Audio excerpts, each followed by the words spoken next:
mais j'ai fait du rafting avant. Mais voilà, quand vous êtes à 14 ans responsable sur une rivière, il n'y a personne, il n'y a pas d'adulte pour vous encadrer, ben, That's got to be the best part I've ever seen. So it would seem.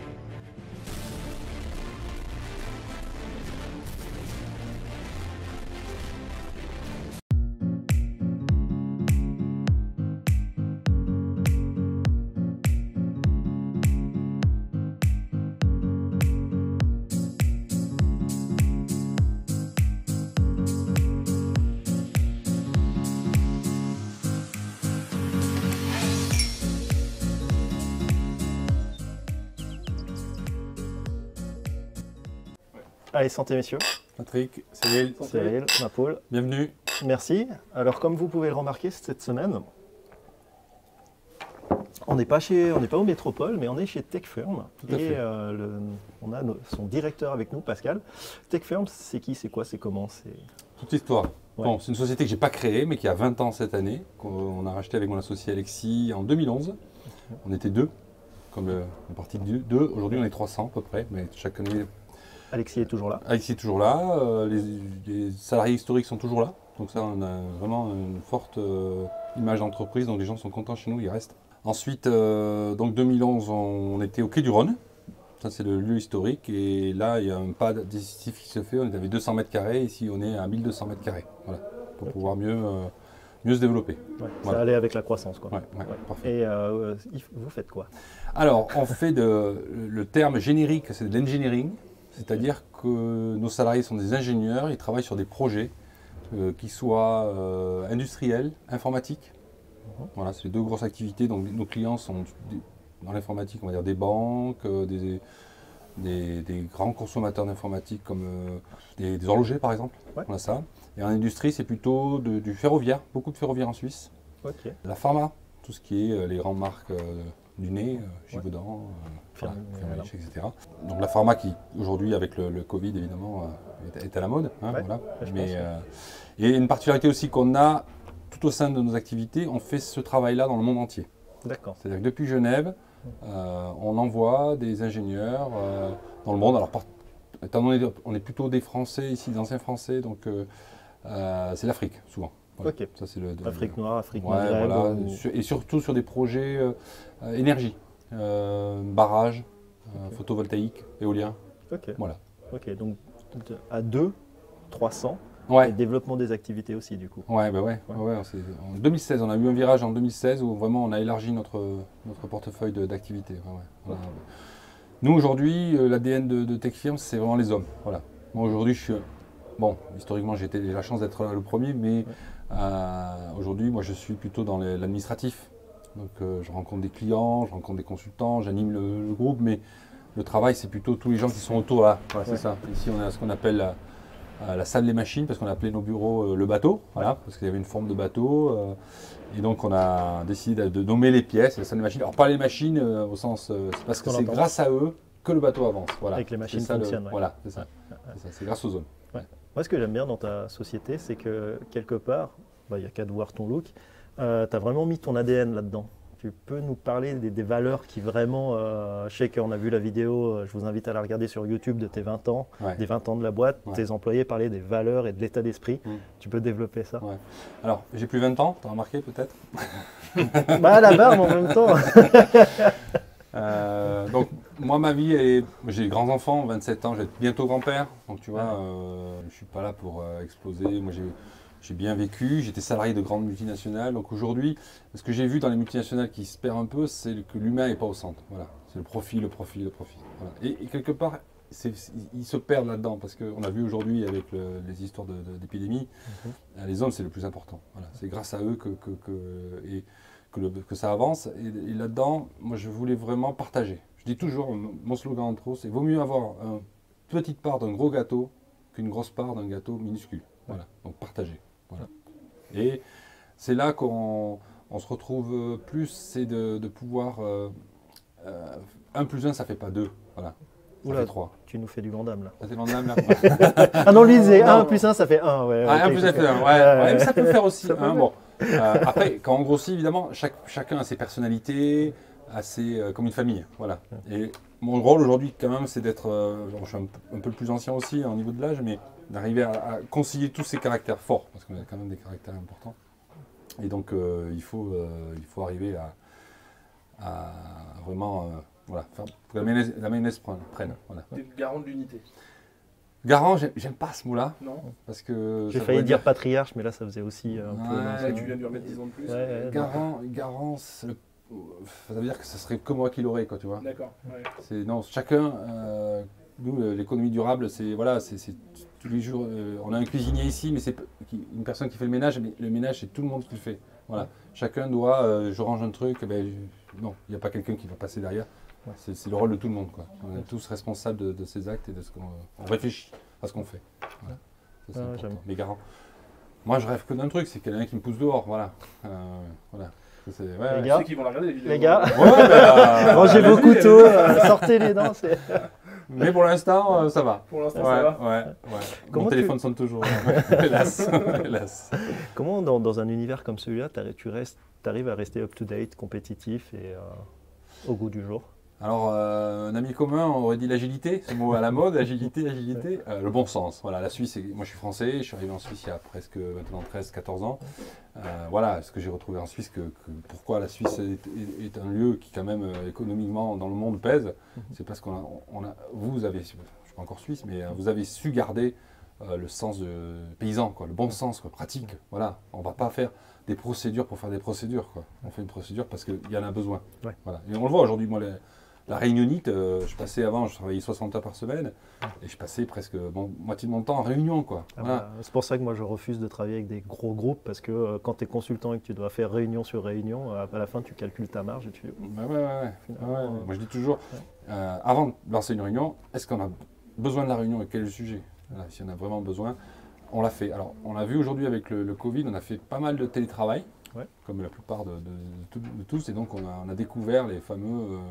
le matin, tu vois, Zoom. On n'est pas sur Zoom, nous on avait notre propre... c'est ce que j'allais dire, parce que tu as un département pour développer vos logiciels. Tu donnes pas tes données à Marc, quoi. Voilà, on avait une salle de réunion virtuelle, on appelait ça. N'importe quelle heure, on pouvait se plugger sur cette Combien salle. d'employés t'as chopé en pyjama? Pyjama, oui, il y a une belle blague là-dessus. Pyjama, j'ai pas vu. Des enfants qui couraient derrière et qui passaient, on a vu pas mal. Des gens qui n'arrivaient pas à se connecter. Non, il y a eu des sketchs. Non, mais je vous invite à regarder sur Internet. Il y a un très bon sketch qui est fait par quelqu'un. D'ailleurs, il n'y avait pas qu'un pendant le Covid. J'ai aimé cette période-là. Incroyable. Incroyable. Les gens ont eu une imagination drôlissime. C'était. D'ailleurs, je regardais plus ça que les infos parce que finalement. T'es confiné chez toi, t'as rien à faire, donc pour ton esprit, il fallait que tu sois créatif. Il y avait vraiment un changement, c'est ça, quoi. Avec 3 bouts de ficelle, il faisait des trucs d'enfer, quoi. J'ai bien aimé ça. Entre les doublages de films, le mec enfermé dans sa campagne, là, tuer sa femme, son chien, je sais pas. J'ai bien rigolé. Je vois aussi. Et puis depuis la reprise, ça va comment pour TechFirm? Alors nous, ils sont revenus, ils sont encore chez eux en pyjama. Pour avoir une reprise, il aurait fallu un arrêt. Donc nous, on a eu la chance, on a eu une baisse comme beaucoup de monde, mais on a réussi quand même, on a eu beaucoup de télétravail dans nos consultants, voilà, ça c'est sûr. Nous, la peur aujourd'hui, c'est qu'il n'y ait pas que nos projets s'arrêtent. Voilà. Que les gens aient peur de circuler, on voit avec les avions aujourd'hui. Et donc que les projets s'arrêtent. Disons que tous les gens qui avaient prévu d'investir, parce que quand quelqu'un investit, c'est pour un développement futur. Si les gens ne consomment pas, eh ben, nous, nos projets s'arrêtent. Donc nous, le plus dur, c'est maintenant.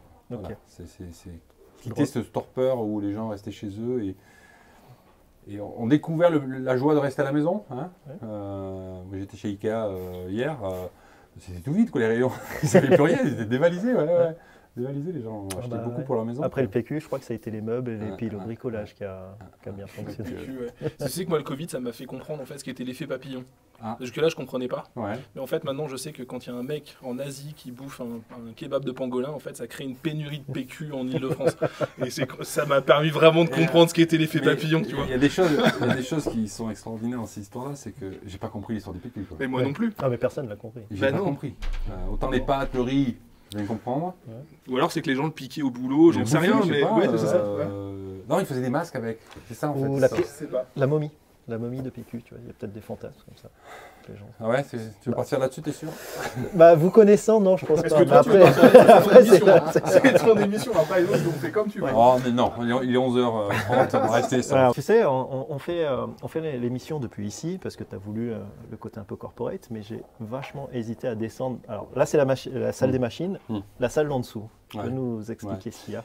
Alors quand on a visité ces bureaux qui étaient en fait une ancienne salle de vente de timbres, dans les années 90-2000, c'était un truc, c'est une villa qui a été transformée en bureau. Voilà, c'était vraiment, et nous on a flashé parce que ce... Oui, alors ce qu'il faut savoir, c'est que là on est en sous-sol. Ouais, on est -1. Ouais. Il y a encore un étage en dessous, ou -2. C'est des plateformes de 400 mètres carrés qui ont été faites sous terre. Alors écologiquement c'est parfait, parce que la clim, pas besoin, l'hiver pour l'instant on était en mode travaux mais il ne faisait pas froid. Quoi. Voilà. Et donc on a visité ce lieu, et ça nous a rappelé le début de l'histoire de TechFirm, parce que tout début, en fait, avec Alexis, on était très sportifs, donc on faisait beaucoup de sport, et pour faire beaucoup de sport, on ne venait pas souvent au bureau, et on faisait beaucoup de télétravail. Quoi. Donc on travaillait souvent le matin avant l'ouverture des stations de ski, on allait skier. On faisait nos 4 ou 5 coups de téléphone dans la journée. Et en fin de journée, on retravaillait. Voilà. Et quand on est venu ici, on s'est retrouvé, comme on dit, à la maison. Voilà. On s'est dit, mais on peut reconstituer une ambiance maison où on avait peur aujourd'hui, après le Covid, de dire, mais est-ce que les gens vont revenir, quoi. Voilà. Et là, je pense qu'ils attendaient qu'une chose, c'était de revenir. Hein, pour ceux qui... Non, parce qu'il y avait deux effets. Il y avait un effet vie de famille, quand même. Les enfants à l'école et tout ça, c'était compliqué, quand même, de gérer la vie professionnelle. Mais nous, on n'aurait dit pas de problème, nous la famille c'est important. Là, il y a des enfants aujourd'hui qui viennent au bureau. Moi j'ai mon petit chien qui est là en bas. Nous, on s'en fiche. Les gens savent ce qu'ils ont à faire. On a sens du travail, ça c'est important. Dans la société, ils connaissent leur job. Qu'ils le fassent chez eux, à la maison, ici, avec leurs gamins. C'est ça qu'on a oublié, c'est qu'on ne paye pas des gens pour faire du présentéisme. Non, moi j'ai tellement vu de gens qui étaient présents 8 heures par jour mais qui ne faisaient rien. Donc, et donc cette ambiance, donc ici, tu as vu des bureaux, donc on n'est pas pour le open space, d'accord? Je te conseille un livre, l'open space m'a tué, mais c'est vieux déjà ça. Non, le bruit c'est vraiment un gros problème. Donc on a voulu des bureaux maximum 6 personnes. Voilà, tu avais anticipé en fait. Ah oui. Non, mais nous on connaît les problématiques de open space, on n'en voulait pas, quoi. Il faut quand même des espaces de travail communs, parce que l'échange est important. Oui. Mais 6 c'est déjà bien. On a des bureaux de 2, 4, 6, voilà. On a aussi un peu cette volonté d'émulation, c'est-à-dire que moi je suis administrateur d'une quinzaine de sociétés. Donc on a dans les bureaux des gens qui ne sont pas TechFirm, qui sont d'autres sociétés, mais qui sont présents parce qu'ils ont des connexions avec nous. C'est-à-dire que c'est le gâteau, quoi. Hein. Plutôt que de faire ton petit gâteau tout seul à la maison, viens chez nous, le gâteau sera plus grand et on partage. Voilà. Et puis bon, comme on a bien plutôt réussi, on a un petit peu de moyens financiers, donc on peut les aider aussi financièrement à lancer, parce que l'argent c'est quand même le nerf de la guerre. Ah ça. Et dans tout ce bâtiment, donc il y a une partie bureau, villa de l'autre côté, qui est très classe pour accueillir quand même nos chers clients et banquiers. On a au sous-sol une pièce. Voilà, pour l'instant, on l'a appelé, qui ressemblerait plus à une discothèque, mais tu vois, discothèque, voilà, tu comprends. Discothèque. Voilà, là où tu vas souvent. Non, je comprends pas, ma femme regarde. Non, Disco. Oui. Bon, bref, on appelle, aujourd'hui, elle n'a pas de nom, on l'appelle la salle de bal, ou voilà, qui est prévue en fait pour. On ne veut pas financièrement la louer, voilà. Donc s'il y a des gens qui cherchent une salle pour faire un événement dans leur société, nous on est prêts à partager, voilà. En plus il y a tout, il y a le cuistot, il y a tout ce qu'il faut. Ouais, alors ça, le cuistot, évidemment, il y aurait une demande, on n'est pas. Bon, quoique, c'est bon, c'est pour le volleyball, on peut voir. C'est déjà intéressant, on peut tout à fait participer. Et tu verras, il y avait dans ces bureaux-là, il y avait 150 mètres carrés de coffre-fort. Mais du coffre-fort. Tu m'as fait visiter juste avant, c'est du coffre-fort. Des portes de 500 kg une tonne, quoi. Et on s'est dit, mais qu'est-ce qu'on fait avec ça, quoi? Qu'est-ce qu'on fait avec ça? On s'est dit, on réfléchit cave à vin, cave à bière. Bière, banque, coffre-fort, mais bon, on l'a laissé parce qu'il souffrait un peu en ce moment, donc on leur a dit, on va laisser le marché. Et donc, on a fait une salle de jeu, voilà, avec billard, comme on aimerait le faire chez nous, quoi. Billard, baby-foot. C'est pas un peu le cliché de la start-up un peu californienne, t'as mis le baby-foot pour. C'est le clin d'œil ou vraiment tu joues? Ah non, on joue. Alors souvent tard, hein, j'avoue. On a volontairement, au début, le baby-foot, on avait prévu de le mettre ici, à cette table. Mais en fait, on s'est rendu compte qu'il y en a qui bossent quand même. Qui veulent bosser. Désolé pour eux. Donc on a dit, on va pas quand même les empêcher de travailler, on va pas faire ça. Donc on va laisser cet espace-là, ici, c'est on travaille. Et au sous-sol, comme c'est bien sonorisé, voilà, on fait un apéritif tout à l'heure pour le retour après post-Covid. Voilà, les gens, la batterie fait un peu de bruit. La guitare, est-ce que c'est pas plutôt toi qui avais des scrupules à jouer au baby-foot pendant que les autres bossaient? C'est plutôt ça. Moi, c'est ça qui. Non, scrupule, non, ça c'est pas. Non, ça marche pas. Voilà. Non, il n'y a pas. Ce mot, il marche pas. Non. Oui, non, c'est vrai que tu m'as dit que tu partais skier. Tout à l'heure, on discutait. Tu es golfeur aussi. Donc, on n'a pas de scrupules quand on fait ce genre de sport. C'est pas un mot qui est dans mon répertoire. C'est un peu ça. Moi, l'hiver, je vais skier. L'été, je joue au golf. Mais je travaille. Mais respect. Respect, c'est plus. Je respecte le travail des autres. Donc, exactement. Oui, c'est vrai. C'est du respect. Moi, je travaille beaucoup. Non, mais on est d'accord. Je travaille beaucoup, mais ça se voit peut-être pas. Je travaille peut-être plus le matin. Moi, je me lève assez tôt, tu vois, 6-7 heures, je suis déjà devant mon ordinateur pour faire mes mails parce que je suis tranquille. Hier soir, voilà, j'ai bossé, on a fini ici très tard parce qu'on a muté le groupe informatique. Et merci, message à Frédéric de la société NOIP qui nous a dépanné hier soir à 23h parce qu'on avait un problème sur un serveur et il nous a trouvé la pièce à 23h. Merci NOIP, un petit coup d'œil pour nos anciens voisins de Quai du Rhône. Voilà. Tu fais très bien. Qui nous a bien dépanné. Bon, ça nous a coûté 2-3 coups dans un bar fameux du côté du Quai du Rhône. Mais... Bon, ça va, en même temps, il t'a dépanné. Il m'a dépanné. Il t'a dépanné, je crois que c'est l'essentiel. Voilà, ça n'empêche pas de travailler. Non, mais après, c'est l'avantage en fait, c'est une histoire de flexibilité. Moi, c'est évidemment que quand je vais jouer, voilà, moi ce matin à 3h30, j'ai été levé et puis et je bosse. Après, voilà, ça me permet de faire d'autres choses le reste du temps, c'est clair. Tu parlais de ski. Ouais. Parle-moi de la marque de ski. Alors, c'est pareil, c'est pas avec ça qu'on va gagner de la vie. On est philanthrope. Non, mais j'adore. On a un ami qui fabriquait des skis en bois, voilà, du côté de la France, mais qui vend aussi très bien, sa clientèle est helvétique aussi, helvète, il n'y a pas de souci là-dessus. Et il avait quelques difficultés, il m'a dit, on va t'aider à structurer ta société. Voilà, donc on est resté 2 ans avec lui, on l'a accompagné. Okay. Donc tu fais aussi pépinière en fait. Oui, exactement. C'est exactement le mot pépinière. Ici aussi, c'est un peu le but. Hein. D'accord. C'est un peu le but. Mais il faut que ça ait une connotation. Alors, ce que je vais dire est contradictoire avec l'histoire. Il faut que ça ait un rapport avec nos activités. Voilà. C'est vrai que le ski et l'informatique. Voilà, pas du tout. Mais quoique non, il y a de l'ingénierie dans les skis souvent. Ouais, mais pour connaître la marque en l'occurrence là. Il le fait très bien. Ça, il fait très bien. La gestion, c'est pas son domaine, mais le ski, c'est super. Et là, au bout de 2 ans, on a bien redressé sa société et il a un Italien qui est venu investir dans sa société. On est sorti. Ok. Ah, c'est plus. Non, on n'est plus. On l'est toujours, mais on n'est plus officiellement dans le capital de la société. Je devais changer mes skis. Mais il n'y a pas de souci. Pas de souci, on a encore 2-3 paires là-haut qui prennent. Pas de souci. On a parlé un petit peu de ton business, tout ça. Comment tu vois les choses là maintenant? L'évolution de TechFirm dans 20 ans, ou ne serait-ce que dans 10 ans? Tu seras toujours là à jouer au baby-foot? J'espère être toujours là dans 15 ans, parce que j'ai encore un petit peu de travail avant la retraite. Mais après, peut-être retirer plus de l'opérationnel, peut-être. Être plus là comme un conseil d'administration, voilà, pour guider sur des choix stratégiques, sur l'expérience, mais plus dans l'opérationnel. Il faut laisser ça. Aujourd'hui, déjà, il faut une énergie quand même pour le faire. C'est vrai qu'on n'avait pas imaginé développer aussi gros. Voilà. On pensait juste monter à 50, 100 personnes maximum. Parce qu'à la base, tu n'es même pas dans l'engineering. Hein. Non, moi je fais le travail temporaire. J'étais chez Manpower à Paris et Randstad en Suisse. On a une tradition que j'ai relancée la dernière fois avec le portrait chinois de l'invité. Les fameux portraits chinois. Exactement. Le fameux, on entend parler, mais tu vas sur le la toile, ça fait. Si seulement. Tu vas le subir. Donc, tu es prêt? Ouais. Faut aller vite, c'est ça? Non, faut être toi-même. Des fois, les questions sont intelligentes, des fois, elles sont débiles. C'est lesquelles les intelligentes? J'essaye des fois. Ok. Ouais. Première question, comment on devient chef? En se prenant pas au sérieux, chef.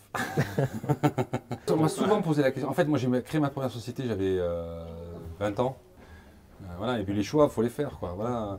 Et après, c'est surtout, ce qui m'a vraiment emmené le chef, c'est l'incompétence des chefs. Ouais. Je me suis toujours dit, comme un enfant dirait, quand je serai papa, ou parent, je ne ferais pas ça. Voilà. Et j'avais souvent ce réflexe-là de dire, mais quand je serai directeur ou chef, ou voilà, je ferai différemment. Exemplarité. Voilà. Un chef, c'est pas quelqu'un qui doit rien faire, quoi.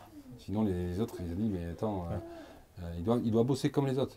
Voire même plus que les autres. Voilà. En plus, il doit soit tirer, soit pousser la meute, voilà, mais il doit être dans la meute. Voilà. Le chef, il est plutôt sado ou maso? Les deux.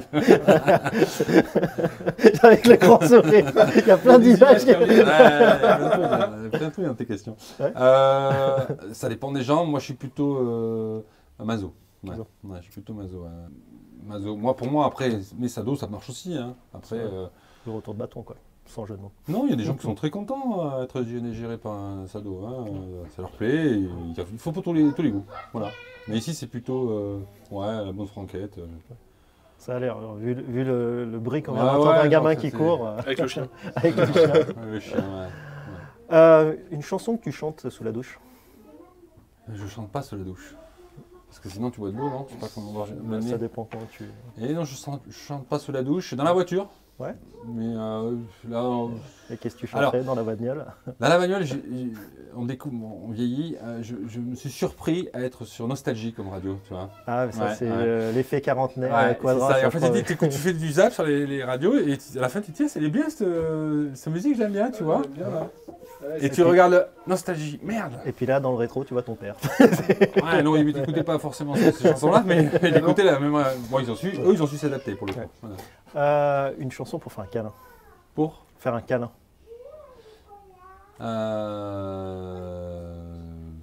Ben non, le silence. Ouais. C'est joli. Ouais, le silence, non. Okay. Non, parce qu'il faut être concentré, donc... puis il faudrait que le rythme, il soit, tu vois... Non, j'ai déjà essayé, hein, mais... Non, franchement, le silence. Un film que tu adores? Je suis pas très film, j'ai pas le temps peut-être, mais... en ce moment, je suis sur les séries Netflix, là. Okay. Mais... allez, Point Break. L'original ou la version moderne? Ah, il y a une version moderne? Il vient de te dire qu'il écoutait Nostalgie. Hein. Ah ouais.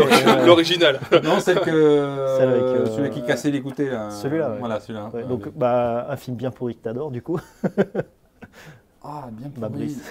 Ouais, c'est pourri ça?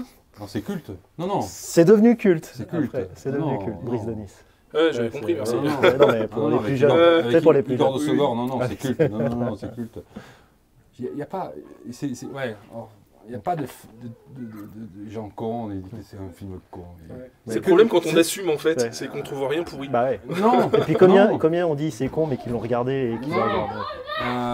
Moi je dis, il y a une phrase, je dis, il faut toujours laisser la chance au produit. Voilà. Partout, ça marche partout. Voilà. Le film, il y en a que j'ai jamais accroché, c'est les nuls là.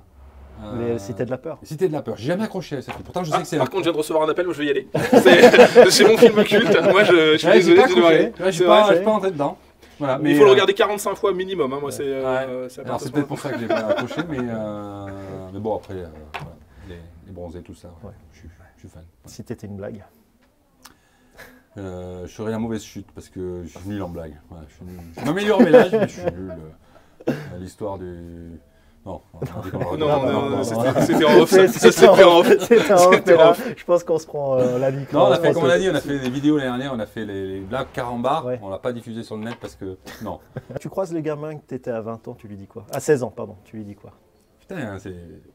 C'est sérieux et après, c'est toi la réponse, t'assumes. Mais... Change rien.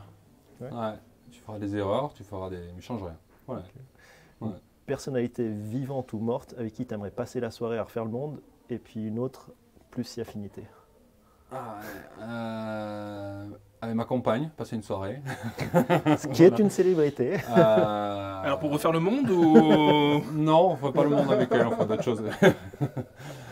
Mais refaire le monde, c'est intéressant la discussion de comptoir, mais je trouve ça assez stérile. J'ai souvent eu des discussions de comptoir en Suisse, beaucoup plus profondes qu'en France, au niveau politique, par exemple. Où en France, c'était tous des cons, de toute façon, ça sert à rien de voter et tout ça.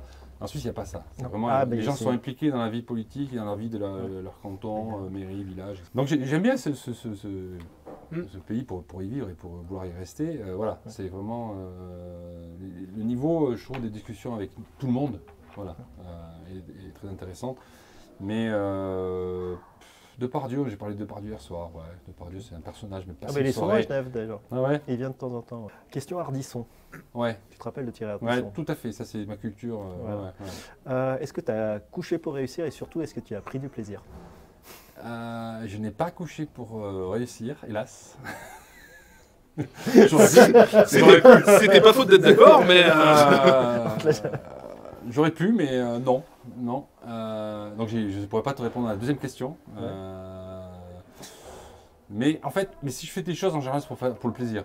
Donc si je l'avais fait, c'était pas que sur la contrainte. C'est que c'était possible pour le plaisir. Mais j'ai pas couché. C'est une proposition? Je suis ouvert à tout, mais bon. Chaque chose en son temps, on dira. Ça profitera auquel des deux? Bah, c'est un peu ça. Ouais. Oui. À tous les jeunes qui nous regardent, tu leur dirais quoi? Oh. Ouais. Ça d'avant, c'était toi, à toi-même, mais là. Alors j'ai des enfants qui ont la vingtaine, donc ayez confiance en vous. Ouais. N'écoutez pas les autres. Voilà. Allez au bout de vos. N'écoutez pas. Il y a toujours un mec qui vous dira c'est pas possible. Voilà. On te l'a souvent dit. Ça t'inclut quand tu dis ça? N'écoutez pas. Ouais. Il y a des jeunes qui viennent avec des projets, genre j'y crois pas, mais il faut pas s'arrêter là quoi. Je pensais plus par rapport à tes enfants. Moi, c'est que les miennes sont toutes petites, mais c'est un truc aussi où je me dis à un moment ou à un autre, il faudra que je leur dise détachez-vous de ça. Même si moi je te dis que tu peux pas le faire, on ne le croit pas. Par contre, faites des erreurs. Faites des erreurs. C'est ça. C'est comme ça qu'on apprend. Faites des erreurs. Des échecs, vous apprenez 10 fois plus un échec que une réussite. Parce que réussite, ça arrive. Vous êtes dans le bon timing. Regarde Macron, il n'a pas compris, lui. Il est arrivé là, mais il n'a pas eu d'échec. Donc il n'a pas bien appris la leçon, tu vois. Là, il est en cul. Il découvre. Il commence à découvrir. C'est un peu tard quand même, c'est de découvrir, mais. Donc voilà, essayez, foncez, restez vivant, faites attention quand même à vous. Des excès, mais pas trop, quoi. Ouais. Pourquoi tu es toujours positif? En fait, c'est vrai que. Alors, comme tu disais, les jeunes. C'est bien de foncer. Quand on a la quarantaine, c'est bien aussi de faire une analyse. Ça, c'est toujours bien. Voilà. Faut se poser. On est mûr. Et moi, donc, j'ai fait une analyse vers la quarantaine, quand j'ai fait ma crise de la quarantaine. Et on est en plein dedans, du coup. Vous êtes dedans, vous? Et on m'a dit, mais cette positive attitude, toujours envie d'avancer, ça vient d'où? Et j'ai réfléchi. Et quand j'étais jeune, en fait, j'ai chopé une petite maladie, un virus qui s'appelle le Guillain-Barré, voilà, qui m'a rendu paralysé pendant 1 an. Voilà, pendant 1 an. Alité, tout ça? Alité, tout ça, ouais. Personne ne savait pas ce que c'était parce que c'était pas le temps d'Internet, tu vois, où donc ils balancent, ils disent que c'est. Voilà. Donc ils ne savaient pas, et pendant 1 an paralysé. Et moi, j'ai un très bon souvenir de cette période. Toi, tes premiers vrais souvenirs d'enfance, en fait, c'est ça. Ouais, c'est ça, le lit, faire des blagues à l'infirmière le matin, sortir du lit, ramper, m'installer à la table de déjeuner et dire. La tête de l'infirmière le matin qui rentre dans la. Qu'est-ce qui se passe? Voilà. Faire des copains dans l'hôpital, parce que quand tu vis 1 année dans un hôpital, parce que pour le coup, tu n'étais pas à la maison, ouais. Non, alors les 6 premiers mois, j'étais à l'hôpital. Les 6 derniers. Après, il y a une évolution quand même positive de la maladie, mais quand j'étais en convalescence, j'ai la chance d'être né dans un petit village du sud-ouest de la France qui s'appelle Salis de Béarn, et qui est très connu pour ses eaux salées de source. Voilà. Et donc plutôt pour la stérilité féminine, mais c'est toujours bien de faire des cures. Et donc j'ai fait ma convalescence là-bas. D'accord. Et donc j'ai retrouvé. Parce que pas très loin là-bas, il y a Lourdes, quoi. Ouais. Je suis catholique. Hein. Ouais. Lourdes, c'est vraiment un miracle pour l'économie. Ça va. Je confirme. Mais voilà. Donc je garde. Voilà. Donc c'est peut-être ça vient de là, peut-être. Si tu étais un mot de la fin pour cette interview, pour cet apéro du chef. Fin. F-A-I-M. Oui, c'est l'heure. Merci Pascal, ça a été vraiment sympa. Merci. Et à très bientôt. À très bientôt. Et bonne chance pour tes interviews. Merci.